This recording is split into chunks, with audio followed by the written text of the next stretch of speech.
तो दोस्तों, आपको जानकर हैरानी होगी कि अमेरिका के जाने माने फेमस लॉस एंजल्स के कैलिफोर्निया में भड़की जंगल की आग ने लॉस एंजल्स में जमकर तबाही मचाई है। आग में अब तक 10 लोगों की मौत हुई है, जबकि करीब 2 लाख लोगों को घर छोड़कर जाना पड़ा है। आग की चपेट में हॉलीवुड हस्तियों के करोड़ों डॉलर के महंगे घर भी राख हो गए हैं। अमेरिका के कैलिफोर्निया प्रांत में भड़की जंगल की आग ने लॉस एंजल्स शहर में जमकर तबाही मचाई है। 3 दिन पहले जंगल की आग शहर तक पहुंच गई थी, जो लगातार बढ़ रही है। अब तक हजारों आवासीय और कमर्शियल इमारतें जलकर खाक हो चुकी हैं। लॉस एंजल्स काउंटी के शेरिफ रॉबर्ट लूना ने भीषण आग से हुई तबाही की तुलना परमाणु बम के हमले के बाद होने वाले नुकसान से की है। लूना ने गुरुवार को कहा, ऐसा लग रहा है जैसे इन इलाकों में परमाणु बम गिराया गया हो। यह शहर अमेरिकी फिल्म इंडस्ट्री हॉलीवुड के लिए मशहूर है। अभी तक कई मशहूर हस्तियों के घरों के आग में चपेट में आने की खबरें हैं, जिनमें पेरिस हिल्टन भी शामिल है।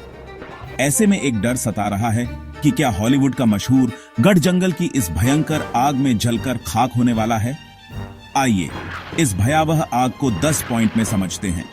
लॉस एंजल्स के वेस्ट हिल्स इलाके में गुरुवार शाम को फिर से आग लग गई है। इसने कुछ ही घंटों में 900 एकड़ से ज्यादा क्षेत्र को अपनी चपेट में ले लिया है। दक्षिणी कैलिफोर्निया में कई जगहों पर जंगली आग पहुंच गई है, जिसके चलते फायर कर्मियों की संख्या में कमी हो गई है। CNN की एक रिपोर्ट के अनुसार फायर विभाग ने अतिरिक्त कर्मियों की मांग की है। बड़े पैमाने पर लोगों को घर छोड़ना पड़ा है। पैसिफिक पैलिसेड्स की आग ने 19,000 एकड़ से ज्यादा की जमीन को जलाकर राख कर दिया है, जबकि अल्ताडेना की आग ने 13,000 एकड़ जमीन आग का चपेट में स्वाहा हो गई है। इन दोनों जगहों पर आग के चलते हजारों लोग विस्थापित होने पर मजबूर हुए हैं। कैलिफोर्निया के इतिहास की सबसे विनाशकारी आपदा से निपटने के लिए नेशनल गार्ड को तैनात किया गया है। गवर्नर गेविन न्यूसम ने कहा, हम आने वाले दिनों में समुदायों की सुरक्षा के लिए अपने पास मौजूद हर चीज को झोंक रहे हैं, जिसमें हमारे नेशनल गार्ड सेवा के सदस्य भी शामिल हैं। गवर्नर ने इस दौरान कुछ इलाकों में शुरू हुई लूटपाट के खिलाफ भी चेतावनी दी है। आग से सबसे ज्यादा प्रभावित पैसिफिक पैलिसेड्स और अल्ताडेना में करोड़ों डॉलर के महंगे घर जलकर राख हो गए हैं। इनमें पेरिस हिल्टन, एंथनी हॉपकिंस और बिली क्रिस्टल जैसी हॉलीवुड हस्तियों के घर भी शामिल हैं। लगभग 1,80,000 निवासियों को घर छोड़कर जाने को कहा गया है। राष्ट्रपति जो बाइडेन ने इसे कैलिफोर्निया के इतिहास की सबसे विनाशकारी जंगल की आग कहा है। उन्होंने इससे निपटने में सहायता के लिए संघीय संसाधनों का वादा किया है। व्हाइट हाउस ब्रीफिंग के दौरान राष्ट्रपति ने कहा, यह कैलिफोर्निया के इतिहास में सबसे व्यापक विनाशकारी आग है। आग को लेकर राजनीतिक विवाद भी शुरू हो गया है। नवनिर्वाचित राष्ट्रपति डोनाल्ड ट्रंप ने सोशल मीडिया प्लेटफॉर्म पर गवर्नर न्यूसम की आलोचना की और उनके ऊपर कुप्रबंधन का आरोप लगाया।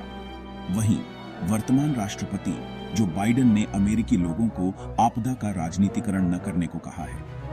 लॉस एंजल्स काउंटी के मेडिकल परीक्षक विभाग ने कहा है कि उसे गुरुवार शाम तक आग से संबंधित 10 मौतों की सूचना मिली है। मेडिकल परीक्षण ने नामों की कोई सूची जारी नहीं की है। विभाग ने कहा कि सभी मामले पहचान और कानूनी रूप से निकट तक रिश्तेदारों को जानकारी के लिए लंबित हैं। अमेरिकी सेना की नॉर्दर्न उत्तरी कमांड ने गुरुवार को घोषणा की कि लॉस एंजल्स की आग से निपटने में मदद के लिए 8 C-130 सैन्य परिवहन विमानों को सक्रिय किया गया है। नॉर्दर्न कमांड के एक बयान के अनुसार modular aerial fire fighting system से लैस विमानों को उनके चालक दल के साथ नेवादा, व्योमिंग और कोलोराडो से दक्षिणी कैलिफोर्निया के चैनल आइलैंड में लाया जाएगा। कुछ विमान शुक्रवार सुबह से सहायता के लिए तैयार हो जाएंगे, जबकि बाकी रविवार तक तैयार होंगे।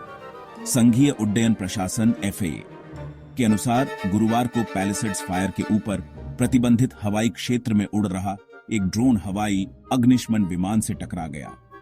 अग्निशमन विमान सुरक्षित रूप से उतर गया। FAA ने गुरुवार देर रात इस बात पर जोर दिया कि उसने जंगल की आग के ऊपर हवाई क्षेत्र को प्रतिबंधित किया है और किसी को भी ड्रोन उड़ाने की अनुमति नहीं दी है। एजेंसी ने कहा कि वह इन उल्लंघनों को गंभीरता से लेता है और इसकी जांच कर रहा है। आग के बढ़ने के साथ ही सोशल मीडिया पर कॉन्स्पिरेसी थ्योरी वाले लोगों की तरफ से निराधार दावे किए जा रहे हैं। इनमें एक दावा यह भी है कि अमेरिका से यूक्रेन को अग्निशमन उपकरण भेजे जा रहे हैं, जिसके चलते आग को बुझाने में समस्या आ रही है। तो दोस्तों, अगर आपको ये वीडियो बहुत पसंद आया तो प्लीज लाइक, शेयर और सब्सक्राइब जरूर करें। धन्यवाद। The government was quick to respond to the crisis. Emergency services were mobilized and evacuation orders were issued to affected areas. Political leaders, both local and national, expressed their concerns and pledged support for the victims. The coordination between various agencies was crucial in managing the situation effectively. However, the response also sparked debates on the adequacy of disaster preparedness and the need for more robust policies to tackle such emergencies in the future. Unfortunately, the wildfire resulted in significant casualties. Many lives were lost, and countless others were injured. The scale of the disaster prompted the involvement of the military. Troops were deployed to assist in firefighting efforts and to help with search and rescue operations. Their presence provided much-needed support to the overwhelmed local authorities. The collaboration between the military and civilian agencies showcased the importance of unity in times of crisis. In response to the wildfire, the Federal Aviation Administration imposed flight restrictions over the affected areas. This was done to ensure the safety of firefighting aircraft and to prevent any interference with their operations. However, these restrictions also fueled various conspiracy theories. Some speculated that the wildfire was a deliberate act, while others believed it was a cover-up for other activities. Despite the lack of evidence, these theories gained traction, adding another layer of complexity to the ongoing crisis. In conclusion, the Los Angeles wildfire was a stark reminder of the devastating impact of natural disasters. It highlighted the importance of preparedness, coordination, and timely response. As we move forward, it is crucial to learn from this experience and to implement measures that can mitigate the effects of such events in the future.